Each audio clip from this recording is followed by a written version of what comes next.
विदेशी निवेशकों के लिए क्यों सख्त हुआ सेबी? बिसलेरी को खरीदने से क्यों पीछे हट गई टाटा?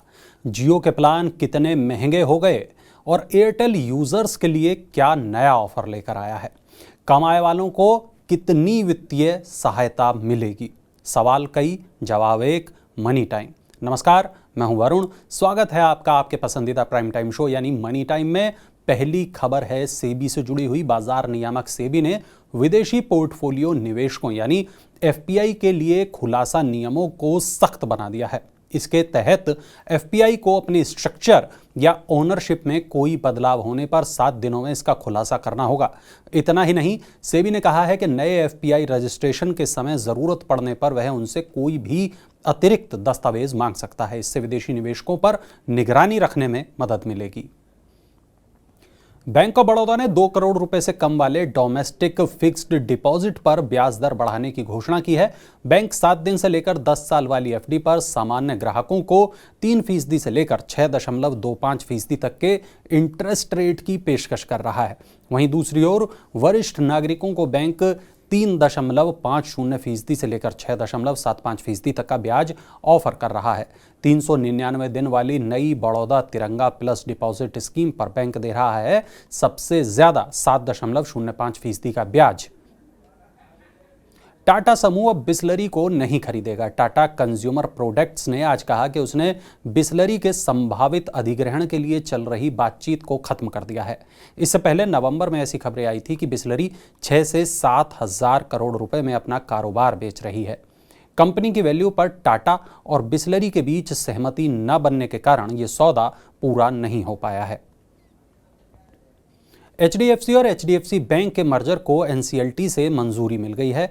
दोनों कंपनियों को आरबीआई, आईआरडीएआई और पीएफआरडीए से पहले ही हरी झंडी मिल चुकी है।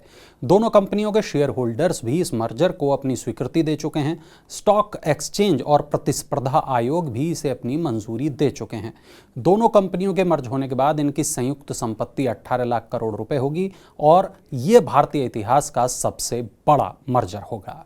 यूरोपीय केंद्रीय बैंक ने अपनी प्रमुख ब्याज दर में आधा फीसदी की बड़ी बढ़ोतरी की है। अमेरिका में बैंकों के दिवालिया होने और स्विट्जरलैंड के बैंक क्रेडिट स्विस में संकट के कारण ग्लोबल बैंकिंग सिस्टम पर ऊंची ब्याज दरों के प्रभाव को लेकर चिंताएं और बढ़ गई हैं। यूरोपियन यूनियन बैंक ने बढ़ती महंगाई को कम करने के लिए ब्याज दर बढ़ाई है। इसका असर अब भारत पर भी पड़ेगा। अविवा लाइफ इंश्योरेंस ने एक नया pension plan Aviva new innings pension plan को लॉन्च किया है। वन टाइम या रेगुलर प्रीमियम पेमेंट्स के जरिए पूंजी निर्माण करने के लिए ये एक non linked, non participating individual pension plan है। निवेशक इस प्लान की मदद से रिटायरमेंट के बाद एन्युटी के रूप में एक गारंटीड स्टेबल इनकम हासिल कर पाएंगे। रिटायरमेंट की प्लानिंग कर रहे लोगों के लिए ये एक आदर्श प्लान हो सकता है। अब बात करेंगे रिलायंस जियो की। रिलायंस जियो ने अपने एंट्री लेवल 199 रुपए वाले पोस्टपेड प्लान को बंद करने की घोषणा की है। कंपनी 50% अधिक कीमत पर अब 299 रुपए का नया प्लान लेकर आएगी। इससे पहले भारतीय एयरटेल ने भी अपने एंट्री लेवल 99 रुपए वाले प्रीपेड प्लान को बंद कर दिया है। कंपनी इस प्लान को बंद कर चुकी है। 5G पर हुए खर्च की भरपाई के लिए कंपनियां अपने टैरिफ प्लान में बढ़ोतरी कर रही हैं। कंपनी अपने एवरेज रेवेन्यू पर यूजर यानी आरपू को बेहतर करना चाहती हैं, इसलिए एंट्री लेवल टैरिफ प्लान को बढ़ाया जा रहा है। रिलायंस जियो के खिलाफ जंग तेज करने के लिए एयरटेल एक नया अनलिमिटेड 5G डेटा ऑफर लेकर आई है। इसके साथ ही एयरटेल ने कहा कि वो अपनी मौजूदा सभी प्लान में डेटा उपयोग पर कैपिंग को हटा रही है। अब उसके users unlimited 5G data plans का लाभ उठा सकेंगे। एयरटेल के सभी पोस्टपेड ग्राहक और 339 रुपए के अधिक से के डेटा प्लान वाले प्रीपेड ग्राहक इस ऑफर का लाभ उठा पाएंगे। हरियाणा सरकार ने 1,80,000 रुपए से कम सालाना आय वाले परिवारों के लिए वित्तीय सहायता योजना शुरू की है। योजना के तहत ऐसे परिवार के सदस्य की मृत्यु या स्थायी अपंगता होने पर वित्तीय सहायता उपलब्ध कराई जाएगी। लाभार्थी की उम्र के आधार पर वित्तीय सहायता अलग अलग होगी। इस योजना में प्रधानमंत्री जीवन ज्योति बीमा योजना और प्रधानमंत्री सुरक्षा बीमा योजना के तहत मिलने वाली 2 लाख रुपए की राशि भी शामिल होगी। रीडेवलपमेंट के लिए पूरे देश में 1253 रेलवे स्टेशन को चिन्हित किया गया है। रेलवे मंत्री अश्विनी वैष्णव ने बताया कि 1253 स्टेशन में से अब तक 1218 स्टेशन को डेवलप किया जा चुका है। शेष बचे हुए स्टेशन को वित्त वर्ष 2023-24 के अंत तक डेवलप करने का लक्ष्य है। आदर्श स्टेशन स्कीम के तहत राजस्थान में 40, हरियाणा में 16, मध्य प्रदेश में 45, गुजरात में 32 स्टेशंस का चयन किया गया है। स्टेशन डेवलपमेंट स्कीम से रेल यात्रियों को विश्व स्तरीय सुविधाएं मिलेंगी। ये बहुत बड़ा ऐलान रेल मंत्री की तरफ से। एटीएम में रुपए डालने पर अब गेहूं और चावल मिलेंगे। जी हां, यूपी सरकार ने फ्री राशन वितरण योजना में धांधली को रोकने के लिए पहला ग्रेन एटीएम लॉन्च किया है। राशन वितरण में घटतौली होने और लाभार्थी को राशन की मात्रा कम मिलने की शिकायतों को रोकने के लिए सरकार ने ग्रेन एटीएम योजना की शुरुआत की है।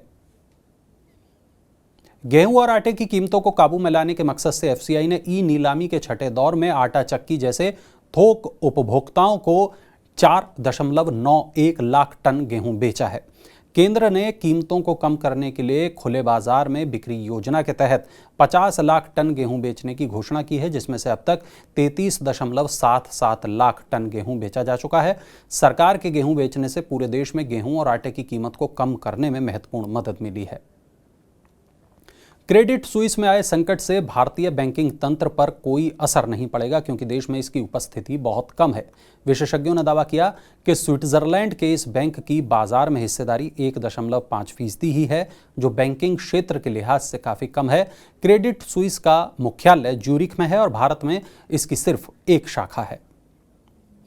मारुति ने भारतीय बाजार में लॉन्च किया ब्रेजा का सीएनजी मॉडल। इसकी कीमत 9.14 लाख रुपए से 12.05 लाख रुपए के बीच होगी। इस लॉन्च के साथ ब्रेजा भारतीय बाजार में सीएनजी टेक्नोलॉजी के साथ आने वाली पहली सब कॉम्पैक्ट एसयूवी बन गई है। इससे ग्राहकों के लिए अल्टरनेटिव फ्यूल ऑप्शन के लिए विकल्प बढ़ेंगे, साथ ही कंपनी को अपनी बिक्री बढ़ाने में मदद मिलेगी।